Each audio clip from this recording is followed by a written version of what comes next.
Good afternoon and welcome to yet another episode of Mr. Long Island's Search for Truth and Beauty. My name is Michael Watt, aka Mr. Long Island, and this week our guest is Robert Palasciano. Right? I got it? That'll work. You think somebody who grew up in Massapequa would have less trouble with Italian names, but Robert Palasciano has written a fascinating book called From Anger to Enlightenment. And we're going to get into that, Robert. Thank you very much for joining us today. Thank you for having me. It's a pleasure to be here. As we do every week, and I'm pretty sure I told you about this. I hope I'm not springing something on you. We start off every program talking about pizza. And the reason why is, as diverse as a region as Long Island is, 126 different communities, every town has at least one pizza place. So we determined to come up with the greatest list of pizza places on Long Island, because Long Islanders will drive past 10 pizza places to get to one really good one. Absolutely. So you got a go-to place, you got people coming in from out of town, you really want to impress them with Long Island pizza, where do you take them? All right, so the best focaccia on the planet that you can't buy is at a place called Mama Pina's. Mama Pina's. Mama Pina's, see, that's my mother-in-law. Oh, okay. My mother-in-law, from Italy, from a small town in Bari, makes the best focaccia. That's the best pizza you can't buy. Okay. All right, so for the best pizza you can buy, I'm always going to go to Vincent's Clam Bar in Carl Place. Okay. Also, just the best Italian food that Where in Carl Place is that? It's right on Old Country Road. That's okay. Right on just west of the Meadowbrook. Exactly. Okay. Right on Old Country Road there, right across from the Roosevelt Field Mall. Okay. Yeah. Great place. Great people. Good to know. Yeah. Good to know. Okay, we'll add that one to the list. And absolutely. Believe it or not, you're the second person to claim that they have access to the best pizza that's in somebody's home. So it's nice to know that there are all Long Islanders out there who swear by the pizza they make. Absolutely, yeah. Okay. All right, so Robert, somebody was telling me your story, or started to tell me your story. As soon as I started to hear it, I said, I got to have Robert on this program. It's called Mr. Long Island's Search for Truth and Beauty, and the truth is really tied to issues about living on Long Island usually, but your story is fascinating. Now, I'm going to let you tell it, but just as a lead-in, now, 23 years ago, you were working in a bank, leading a very average kind of Long Island life, and take it from there.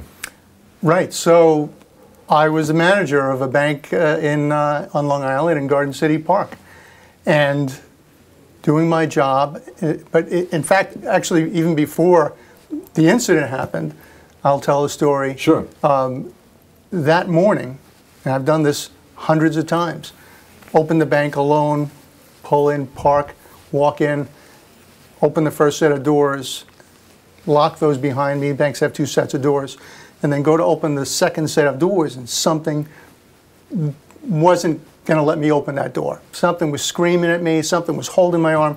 Don't put the key in that door. Some invisible force. Something invisible. I felt something. It was like somebody was tugging on my arm. Don't go in the bank. So I'm looking around. After 10 minutes, I figured, I've got to go in the bank. I'm the manager. I've got to open up. So I did. And this had never happened to you before? Never. Okay. Never had this feeling. I opened the bank. Everybody came in. And we opened at 9 o'clock, and then at 9:05, a single guy, a solo guy, came into the bank in a trench coat, dressed nicely enough. So I stood up. I thought, hey, this is a new account. Okay. All right, I'm going to do some business. And he walked over to my desk. He knew exactly who I was, and he handed me an index card. And the index card was a hold-up note. Wow. Now this is the first hold-up note that I'd ever been handed. But I'd seen many. Okay. Because subsequent, after the robberies. And this was completely unusual. It was on a 4x6 index card, written on both sides with so many details and instructions. He didn't want to speak. Okay. He only wanted me to read this card. I suppose it took maybe for him too long to do it, or he was unstable to begin with. In the end, he shot me twice, and then proceeded to shoot two of my coworkers. Wow. Twice each. And this is fairly point blank, because he's saying that, wow. Point blank. In fact, he shot me, and then he shot my coworker behind me. Then he turned to go out the door. He walked about 15 feet, and then he shot another coworker. Wow. I mean, So he was a kind of an angry guy. But there was no warning, no, give me the money or I'm going to shoot. He just handed you the note. Yeah, there was, you know, for him maybe it was taking too long. Okay. He did pull out another gun. He pulled out a first gun. Right. I said it was his Uzi. The note said it was his Uzi, but it was a fake gun. And he saw the look in my eye that I knew it was fake. Maybe he got angry and pulled out a real gun. I saw it, and he started firing. Now, as a bank manager, I'm sure they give you some kind of training for handling a situation like this. Had you ever been involved? You'd been in the banking industry how long at that point? Oh, you know, for over 10 years. Okay. Had you ever been involved in a holdup before? No, I had never been directly involved in a holdup. You know, they tell you, look at the guy, see what his description is, see how tall he is, judge him again. Oh, absolutely, cooperate. You know, I had to cooperate. I had people that were relying on me for their safety. Right. Nevertheless, this guy had other plans. Right. He never got any money, but he shot us. I died on the bank floor, laying in a pool of my own blood. And what happened next was really remarkable. My spirit came right out of my body. Okay. And I was vertical, in the air, looking at my... You were separate from your body. I was separate, looking at my body on the floor. Your physical body laying on the floor. I could still hear one girl behind me screaming. Wow. I could see another girl, the other girl who was shot, trying to get out the bank. I could still smell the gun smoke in the air. Wow. And then it began with a touch on my right shoulder. And in front of me, in the bank, was a woman who introduced herself as Our Lady of Mercy. Wow. And in an instant, we weren't in the bank anymore. She took me to another place. Wow. That I knew could only be heaven. Wow. It was a beautiful, gorgeous place, but not so much what it looked like as what it felt like. There was no pain. There was no anxiety. There was no anguish. There were no phone calls. There's no job. There's no, I mean, it's just perfect peace and complete love. That's the feeling that I got when Our Lady touched me. I've heard from other people, and they call them NDEs, near-death experience. In your case, was a real death experience, was that overwhelming sense of light and unconditional love. Did you recognize it as such, or? Oh, absolutely. There was no clue where I was and what was happening. Wow. I knew exactly. You had no doubt. You knew. I knew exactly where I was, and I wasn't shot. I was still in. I mean, recently somebody asked me, I heard that when you die, you're a younger version of yourself. Well, I don't know if that's true for everybody. For me, I was like I was when I went to work that morning, wearing the same clothes. I just wasn't shot, and there was nothing earthly about me anymore. I was just perfect. Well, I've heard people say, you know, we think we're human beings sometimes having a spiritual experience, but in reality, we're spiritual beings having a human experience. And at this moment, you no longer were that human being. You went back to the spiritual form. Right. And it was completely amazing. Let me ask you: prior to this happening, would you have considered yourself a spiritual person? I always considered myself a spiritual person. You know, we went to church Easter and Christmas. Right. We did that, right? Okay. So it wasn't like we went all the time, but I always felt, and I didn't know why, but I always felt spiritual. I always felt like God was with me. Okay. I don't know. I couldn't explain it to you. It was my little thing. Okay. And then when I was in heaven, it was real clear. It was everything that you had thought it would be or expected it to be. Then what happens? Then Our Lady holds out in her hands this brilliant white ball of light. Okay. And she extends her hands to me, like to take it. And I don't want to let her down. Right, right. Yeah. So I put out my hands, and she put this light inside my hands, and the light went all over my body. I mean, it was like hot, and I could feel it, but it didn't burn me. And it just covered me head to toe. And then it filled me up like I was a sponge absorbing this light. It all went inside me. She said, "This is the light of my son, Jesus. Wow. Use it well, for you have much to do." And I was like, what do I have to do? She didn't tell me what I had to do or how to use it, but she did say, "I'll always be with you. I'll always be right next to you." And I've always felt her. Wow. In fact, writing this book, believe me, it was one of the hardest things I ever had to do, because I had to relive so many horrible stories and memories. And, you know, it gave me strength and fortitude to know that there was somebody helping me. Some people say, "Hey, did you use a ghostwriter?" And no pun intended. And I would tell them, "Yeah, I did, but not the kind that you think of." Well, what do you mean? If they say, "What do you mean?" Right. They don't get it. If they understand. Well, I don't want to get too off track, but it's very. I heard a quote from Ernest Hemingway, who was talking about the writing process, and there's a school of thought that we're not really creative; we're just conduits for God's creativity. Thank you. And he said, if you find yourself pushing the pencil, put it down, because you're not letting it flow through. So that's fascinating. But that's exactly how I wrote this book. Wow. I'd wake up in the middle of the night. My wife would be, "Where are you going?" It's time. I've got to go. And, right. You know, it's coming out. I want to come back to that, but okay. So you get in the light, you get in the past, and what happens? So I say, you know, I really want to stay. I know I had, you know, I wasn't married at the time, but I had my brothers, I had my parents who were still alive, you know, and I said, "I want to be here." She goes, "It's not your time. You have to go back." You were telling her you wanted to stay. I did. Okay. And you know, she said, "You have to go back. You have something to do. Wow. You've got something to do." And then I went back. I went back to the bank. My spirit went into the body, and that was, leaving was beautiful. Okay. Coming back was like an explosion and a tornado. Okay. I mean, it was, and the pain, it all came back. The EMS guys brought me back, said, "It's a miracle, you know, we did it." And we're like, "Well, yeah, you had something to do with it." And, you know, so I'll tell you a funny story. They put me into the ambulance. It's November. It's a cold day. And they took Lisa, they took the other two girls out. Right. And they put me in the ambulance, and now I'm locked down. I could see the light above my head. And I went to all right, the driver, go.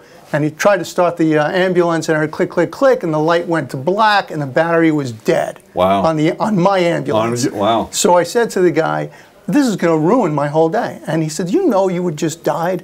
And he said, you know, and I said, "If you knew what I knew, wow, you'd know I'm going to be okay." And he just looked at me kind of funny.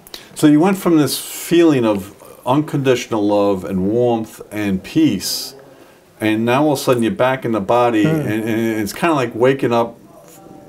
I don't know what it's like. Yeah. But I would imagine it's kind of like when you wake up after being out all night, partying all night, and for that one instance you're feeling really good, then all of a sudden, pow, the pain kicks in. Yeah, the pain kicked in, but you know, I knew something that nobody else knew. Okay. I was going to live.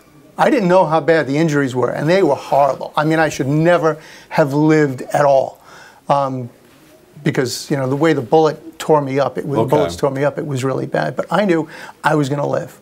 I was going to. So you've suffered these devastating physical injuries, attacks on your physical system. People have already thought you were dead, and now they're looking at you, go, "There's no way this guy's going to survive this," but you know because it's not your time. Absolutely. Wow. Absolutely. So, you know, get into the hospital, a lot of operations. What hospital do you remember? Oh, yeah, sure. Yeah. I spent 77 days there. It was Winthrop Hospital in the surgical intensive care unit. And a lot of pain, a lot of surgeries, procedures, a lot of staples and sutures. And so one day, it's the middle of the afternoon, right? The janitor had just cleaned the room. I could still smell the pine on the floor, and the nurses. I was right outside the nurses' station. My door was open, and a guy comes to my doorway, and I'm kind of propped up in bed, and I look at this guy, and he's just standing at me, and he's dressed in just regular street clothes. not like a doctor or a nurse.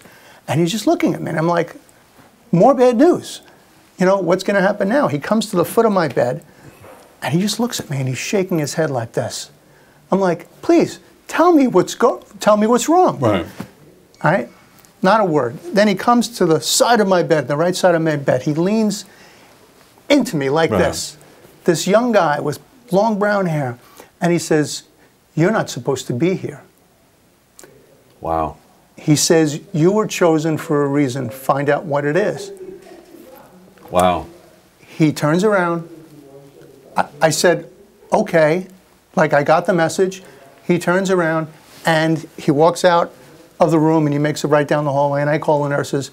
But they say, you know, we don't know who that guy was. Wow. We don't recognize him. You're describing it, and I say we didn't see anybody like that. It was a young guy with long brown hair and brown eyes. He was supposed to give me a message, and he did, and I never forgot it. Wow. You know, so who was this guy? He wasn't dressed like a doctor or a nurse.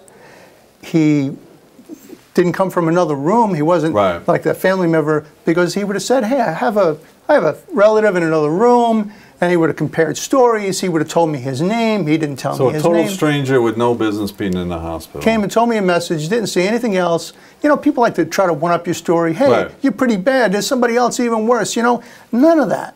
None of that. And he said, you don't belong here. You're not supposed to be here. You're not supposed to be here. You know?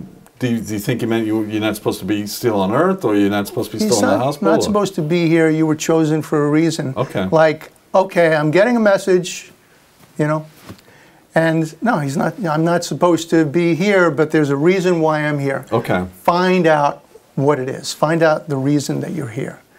I'm like, okay, right now I'm kind of still tied up in the hospital. Right. You know, and I didn't know what the purpose of any of this was. All right, let's talk about that a little bit. Okay, so you're back in the body now. You're feeling this horrific pain. You're going through all kinds of injuries. Tell us a little bit about the rehab process, and I have a reason for asking the question. Just walk us through what kind of rehab you had to go through, and what was it like?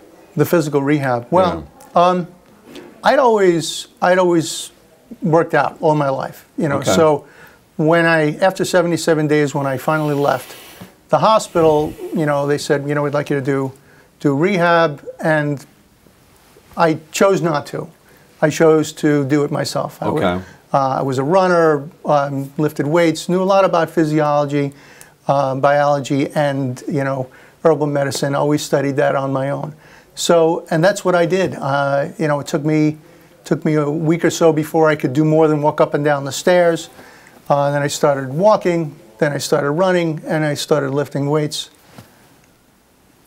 And I got myself back into shape. Wow.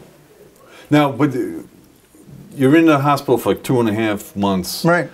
I imagine you're in a great deal of pain. Are you wondering why you have to, if you've already been to heaven and you have a message that you have to deliver, but in the meanwhile your physical body still has to recuperate, and I would imagine you were in a great deal of pain. I mean, what was that like? And walk us through that. Were you angry, or, you know, the name of the book is From Anger to Enlightenment. So let's talk a little bit about the anger, if you don't mind. You know, the pain increased. I figured, I came back, she told me, you're going to live. I thought that was going to be the worst part of it. That's what, But it wasn't. Okay. All of this pain, it made me grow the anger inside of me for this guy. Now, I don't know who he was. He was never caught, never seen, never captured.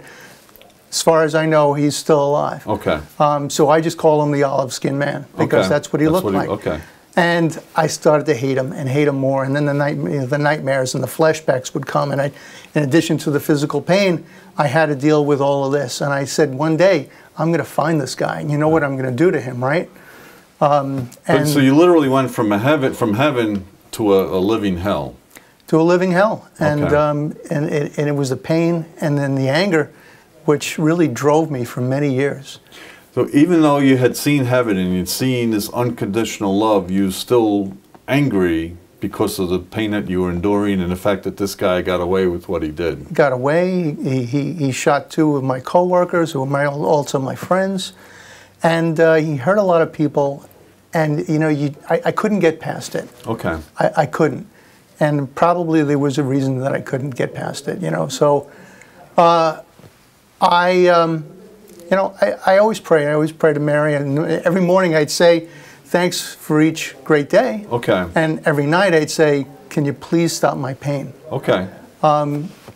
And, you know, I'm praying for them to stop my pain, but one day I felt like maybe I was asking God for something He wasn't prepared to give me. Okay.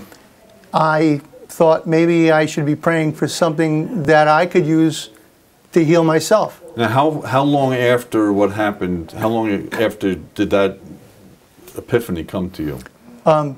This was at least 20 years later. Oh, okay. Wow. So for 20 years, you're carrying around this ball of anger in you about what happened to you and the fact that this man got away with. Oh, yeah. I mean, you know, it hurt me in many ways. Okay. Although I keep a positive attitude on everything I do, you know, it stays with you. And the anger and the guilt were things that I needed to get rid of, but I didn't know how. I thought the only way to get rid of my anger was to find the guy who did this and kill him, because I had to kill the monster that created it. Okay, but you also said guilt. Where would the guilt come from? Well, the guilt. Well, I was the guy in charge, and these co-workers were counting on me to be safe, and I was supposed to keep them safe. At least that's how I felt. I was the guy. No matter what happened, it's my responsibility. And I carried that for many years. Wow. Okay, so even though, again, you know how the movie ends. There's heaven and it's beautiful. Yeah. And yet you're still angry and you're still guilty and you're still really hurting yourself further. Right. Wow. And it took you 20 years to kind of let go of that a little bit. Walk us through that transition. Yeah, you know, so one day, you know, I needed to get rid of the anger. So I'm praying for what I need. Okay. And I figured, I had a little epiphany, and I thought, I need enlightenment. I need understanding. I need to know who this guy was. I need to understand why it happened. Okay. So, you know, nothing God does is easy. So at the time, I was taking prescription anti-anxiety drugs, but it's really bad stuff. And I was recommended by a doctor, look, first, before you can even heal, you have to get rid of that. Fascinating. So I said, what do I do? He said, you've got to go to like the best place I know, to a rehab to get off. So I checked myself in, and this is where my understanding started. Funny place for it, but I meet a guy. In the book, I call him Seth. And Seth is a young man who was addicted to drugs and alcohol, and he did a lot of really bad things. You know, he hurt people, he stole, he robbed, he even hurt people physically. And he began to get really angry. But I've seen angry people. We've all seen angry people. Right. But this guy became so incited that I saw the look for only the second time in my life, the same look I saw from the guy who shot me. Wow. The guy who, it was like a neon sign that said, I just want to kill you. Wow. And I saw it in this guy. And I got a little frightened. I walked away. And then I realized maybe this guy was, addicted to drugs or alcohol. Maybe he was angry. Maybe things happened to him when he was younger, and he never got over it, and he never forgave whoever did that to him. Okay. A few days later, there was another guy who came to the rehab, and he was a recovering addict, and he was talking to us, and he started to incite the crowd to get them on his side. And he said, how many of you haven't thought about getting a gun and robbing a bank? And I'm like, all right, I already got the first signal, I'm getting it. Yeah. Now I'm getting it twice. Like, just in case I didn't get it the first time, I began to understand possibly who this guy was, or at least what he was made of. Right. And then I thought to myself, hell, maybe if I don't forgive, maybe I could become like these guys. Right. And I began my process of forgiving. For me, it was hard. You know, I always had with our Lord's Prayer and forgive those who trespass against us, and I always had a hard time after I got shot with that, because I could never really say it and believe it. Until one day where I realized that forgiving him was revenge.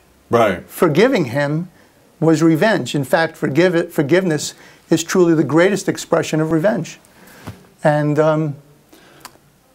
I became free. Well, it's interesting because the Buddhists have an expression: if you plan to kill somebody out of revenge, or if you hold a grudge, it's best you dig 2 graves. Exactly. Yeah. So that was the beginning of the healing process. And the book is called From Anger to Enlightenment. And I was fascinated because, you know, I knew that you had that experience where you saw heaven, but so what would you be angry about? I figured maybe it was the physical pain that you were enduring, but it's also in the mental anguish and the anger, yeah. And the healing process didn't begin until you let go of that anger. No. Wow. I still have a long way to go, don't get me wrong. Right. But you know, getting rid of guilt and anger are huge. And I'm also, and I don't want to get too far off topic, the first step was peeling back on the pharmaceuticals. Oh, less is more. Right. And, you know, you've got to find the right doctor to prescribe the right things, because I've been to some really bad doctors who... Wow. And I know you were single when it happened, you got married subsequently, but there was some problems in the marriage, or how did that affect your day-to-day existence? Yeah, I mean, the nightmares and anger, it changes you. It makes you something else. It makes you something that you're not. And it put a horrible, horrible strain on our marriage, but my wife of yesterday, 21 years. Okay. 21 years yesterday, Maria, she's my angel, and she stayed with me and she helped me, and we're stronger than ever today. Wow. So you had the enlightenment, you had the epiphany, you go to the rehab. Now walk us through what happens next. What happens next? I made a conscious decision that forgiveness is truly the way to go, not because it's letting him off the hook. Right. He's going to get what he deserves in another way. But it lets me off the hook. It heals me. Okay. Okay, so today I thank you for shooting me and making me go through all of that, because I am a better person because of it. And for giving me, you know, the tools to help survivors of trauma who really need help. One quick story, 2 years ago, and this is the reason. Take your time. This is the reason that I wrote this book. I never knew who I was supposed to write it to. Okay. So 2 years ago, my psychiatrist calls me and says, would you come into the office and sit in the conference room with me and, you know, 11 other psychiatrists. So 600 years of experience. I figured these guys are going to help me. Right. So I get there, and it was the other way around. They wanted me to help them understand, you know, what they call post-traumatic stress disorder, but what I call trauma-induced stress. Right. I don't like the word disorder. So we sat in a room for an hour and a half. And you talk about that in the book. That's a great point. Yeah. It's not a disorder. It's not a disorder, right. And I don't like that term, so I call it trauma-induced stress. And we sat there, and I explained what a flashback really is. So we're sitting here, and there's a guy right here with a gun, and it's exploding in my head. You don't see him, but he's as real as you are. Okay. And nightmares and how they affect you for hours and days later, and all of these symptoms that we feel. And it was like I was feeding children cotton candy. And I said, how do you guys not know this? So, well, we only read it in books. Right. So that day, I got out of there, and I said, I know who I have to write this to. Survivors need to know what I know. And this book is the product of that. Wow. That's you talked about the process, and you just got inspired, and you knew you were just kind of feeding the information from a higher source. Absolutely. Absolutely. It was something was helping me write it the whole time. And I would imagine that was also a big part of the healing process. Oh, this book, doing this has transformed not only my life and my faith, just, I don't know, it's like I've become something else. Now, it's not necessarily, you don't have to have had a near-death experience to relate to what's in here. If anybody who has had anything traumatic happen in their life, this can help them? Oh, absolutely. This book is written to survivors, and it doesn't have to be survivors of gunshots. You could be of any kind of abuse. And there are points in here on how to make your life better again. Right. That could help anybody, regardless of what kind of trauma survivor you are. And there's an old saying, to really live, you have to die once. Or you have to die twice. Once when you actually die, but to really live, you have to have that experience. And I think a lot of us go through something really traumatic. Very few, anything as dramatic as what you went through, but still when something really significant happens in your life, that's almost like, that's your starting point on a new life. And right. I imagine this book could be very helpful in that regard. I've already gotten so many responses that it's been tremendous and changed people's lives already, and it's only been out a month. And they can read it and get a sense of, yeah, that kind of happened to me too, and look what Robert went through, and he got through it eventually. I hope it gives people hope. And it reminds me, again, if somebody was saying that, you know, life can be pretty scary. But if you think of it as a movie, okay, if you've seen a scary movie for the first time, you're nervous and you're worried and you're frightful. But if you're watching the scary movie for the second time and you know that that guy gets through it, you're not as afraid. You're not alone. You're not alone, but you also know there's a happy ending. Right, there is a happy ending. There is a happy ending. And this is it. And this is it. And that's, I would imagine, very empowering. And real quick, I just want to, before we wrap up, I want to talk about, you mentioned faith in the book. You defined faith. Can you walk us through that a little bit? Yeah, for me, you know, faith is this unwavering trust that I have in God that gives me the power and the strength to overcome any obstacle, any day of the week, at any time.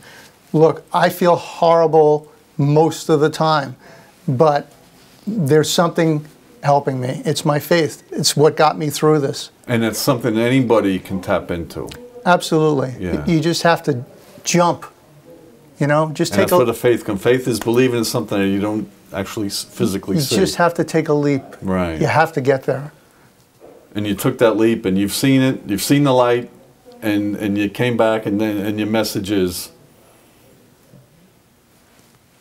God is here. He's all around us. God is all around us. That's beautiful. Absolutely. That's wonderful. Robert, this has been, like I said, the minute, I think it was Terry Gallagher was telling me about this. Yes. I said, I got to meet this man. I got to read the book. The book is called From Anger to Enlightenment, A Survivor's Story of Faith. Robert Palasciano, thank you so much. We could probably talk for a couple of hours here. Where can we get copies of this book? It's available on Amazon.com in either paper book or ebook, and it's available BarnesandNoble.com for the Nook book. You can also check out the website at FromAngerToEnlightenment.net and see what I have on there. And if you're available for speaking engagements, or people want to talk to you about it, or you want to talk to groups, I am getting those requests already. I've done one so far, and I'd be happy to do it anytime. You could email me also through the website anytime you like. That's thank you very much. Robert, Michael, thank you very much for having me. Thank you for sharing your Appreciate story it. with us. You're welcome. Well, this has been yet another episode of Mr. Long Island's Search for Truth and Beauty, and I dare say one of our more fascinating ones. Robert, again, I know it was a very painful experience for you, but boy, the hair in the back of my neck is standing up. So I'm really grateful. Grateful to you two for watching. Again, this has been Mr. Long Island's Search for Truth and Beauty. My name is Michael Watt, a.k.a. Mr. Long Island, and I thank you for your time today. The book is From Anger to Enlightenment. Go get it.